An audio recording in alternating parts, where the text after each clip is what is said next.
Hi, I'm Ling Ling, and as I'm working on this piece for an exhibition, I'll be talking about how art can be relevant to everyone, especially in this contemporary era, right? I'm gonna assume that you have a little bit of context of art canon, especially in the Western art convention, right? Ooh, my gosh. Ways that art can be relevant for everyone is pretty subversive, and it's been explored by people before throughout history. But in the modern era, right, we can thank Duchamp for really helping institutions and museums broaden the spectrum of what is considered high art and fine art, and what is worthy to be displayed in gallery, right? So Duchamp, during, oh my goodness, what year, insert year, right, was really frustrated that museums were a bit tight on what they considered acceptable in the gallery, right? In the Western Art Convention, art that was deemed art was in the form of paintings, bronze sculptures, and things such as that. So Duchamp created, with his peers, who had like-minded ideas, the Society of Independent Artists, where they would open up their own gallery space or museum, or host exhibits that allowed anyone to have space to display their art. And in a way to test that, Duchamp entered in Fountain, which was hilariously and ironically, and in a way of hypocrisy, rejected by the same society that wanted to challenge the European art conventions. Yeah, Fountain, for the time period, was crazy. It was shocking. It was brazen. It was absurd. The idea of viewing an object in a new light, separated from its intended purpose, was something that many people didn't consider or were open to, right? But Duchamp did a brilliant thing, something that wasn't really, I'm pretty sure other people in history have done it, but he was really credited for this, right? Where he was able to take away an object, which was the toilet, which was a urinal, right? He was able to take away its, like, the environment, which places it in its context, and by simply placing it within a gallery and changing its orientation, right, manipulating its composition, and writing the words fountain on it, he was able to open up new possibilities and challenge not only the institution but his audience and future artists to view art as more than just the physical object, right? The fountain really challenges you to think of how a material can surpass the boundary of its materiality and its intended purposes, right? And we apply new meaning to it. It really does touch on the ideas of existentialism, which is, oh my gosh, which is the philosophy of how there's no inherent meaning to anything, and that meaning is created, and that existence precludes. I believe I'm using that word right. Precludes essence, right? And that was very revolutionary for the time. And I guess in a way it does help me in my art practice, as you can see now, as I'm using placemats. However, by changing its composition and its orientation, I'm creating a wall. Oh my god, I'm actually applying what I learned. Anyway, Another way that you can really challenge the way that art is seen is by artists seeing and how to make it relevant is, instead of art being just an object to be viewed at a distance or in a glass box, art can be something to be experienced, with artists inviting their audience and viewers to participate, to interact, to touch, to manipulate, and to create art, right? Um, in the video, I forgot who he was, but in the video, oh my gosh, why is this not coming out? Yeah, the artist created these strange objects, shapes, and invited people to just interact with it and explore different possibilities and ideas. And yeah, it's silly, yeah, it's absurd, but in a way, it really, like, being able to touch art, right, handle it, interact with it, and in a way become part of it,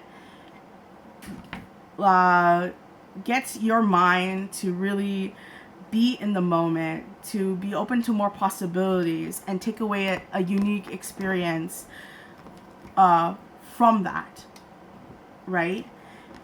And you know, it becomes more relevant to the people who interact with that art or witness it. Another one is, you know, creating, like, oh my gosh, what is her name? Goodness me, the one who created the Fluxus boxes. I love Fluxus, by the way. I'm so glad I took this course and was introduced to Fluxus. I absolutely love the manifestos Fluxus of play and having fun, and the as a thing that should be incorporated with art. And honestly, I feel like it should be incorporated to different aspects of society and life, because we live in a world that's ever evolving and ever changing, and being in flow, right? Being able to have this ability to be fluctuating, to be weird, to embrace possibility, and get in touch with reality, right? And the unconsciousness is incredibly beautiful, and there's a wisdom that can be unearthed from that. Anyway, as I was saying, these Fluxus boxes, right, along with like Yoko Ono's poems, they give an opportunity for audiences to create art in the moment without like any true intention, right? Just to see what they could generate, you know. And I've done those activities as a child. I've witnessed other people do it, and it's wonderful because it forces people to think what would look good together, what like it really engages their mind, right? And there's a freeing aspect of it to see what you could make with the materials provided with you, and there's no instructions, and the only thing guiding you is your inner intuition, right? And the idea of experimentation. Ooh. Right? With Yoko Ono's poems, right, they're not instructions, but more like suggestions to create art.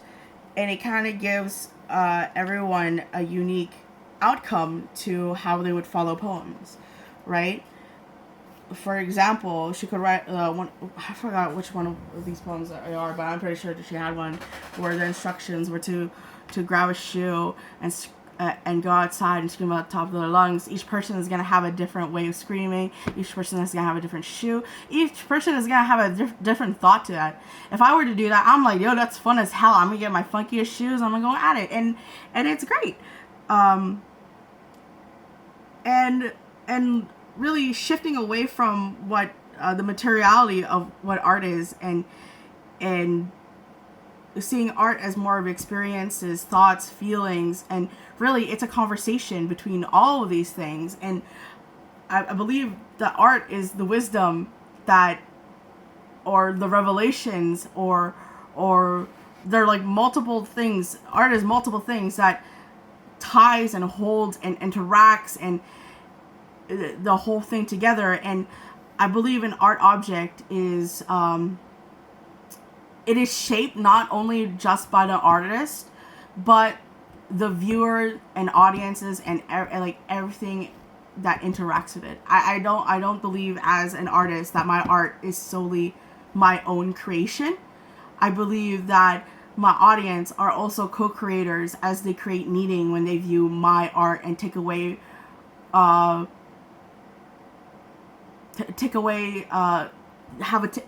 don't know how to word this. The word is escaping my mind, but they have their own takeaway as to what the theme is, the message is, what resonates with them, right?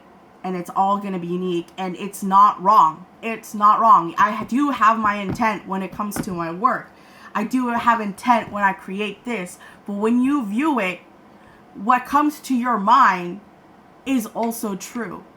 And I think that's the beauty of it, that we can all come to different truths and conclusions, and they can coexist and contrast and fight. And I will say this, I do believe art is a living thing, and we do need to view art as a living thing, right? It's not animal, it's not plant, it's a thing that we breathe life into every single time we interact with it. Even when we stop interacting with it, it still lives on in a way, right? And it gives birth to new ideas and new possibilities, and it really forces us to challenge what is conventional, what is society, and it gives us an avenue to explore. And I really do believe that to be able to that to make art more relevant, we have to change our thinking towards art as a thing that we only consume, right? And it should be a thing that should be consumed and digested. There should be critical thought when viewing art. There should be consideration. There should be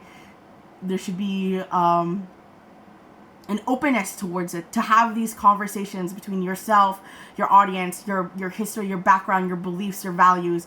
There's conversations to be had, and that's the beauty of art. And I believe all these avenues, right, and all these like different takes we learned during like this art history module is essential, not only when it comes to the art world, but to every aspect of life. Yeah. So art can be made relevant in many different kind of ways, especially in this contemporary era.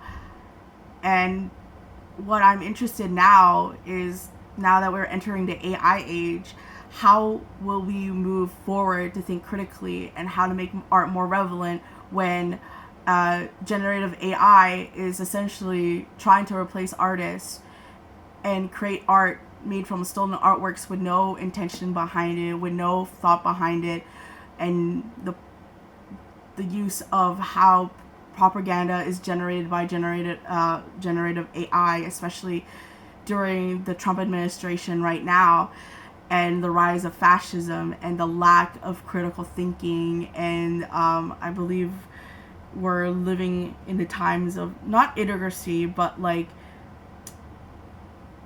anti-thinking rhetoric being popular within my generation and Generation Alpha. As a person who wants to be an educator in the future, right, these questions that arise in me, right, I think it's important for everyone else to think about it, because it really does affect everyone, right? Not just artists. It affects future generations. It affects who our leaders are going to be. It affects who our thinkers are. And I think a great way to explore these questions and find answers to that is to create art, is to interact with art and expand our notions what art is. Thank you for my tech talk.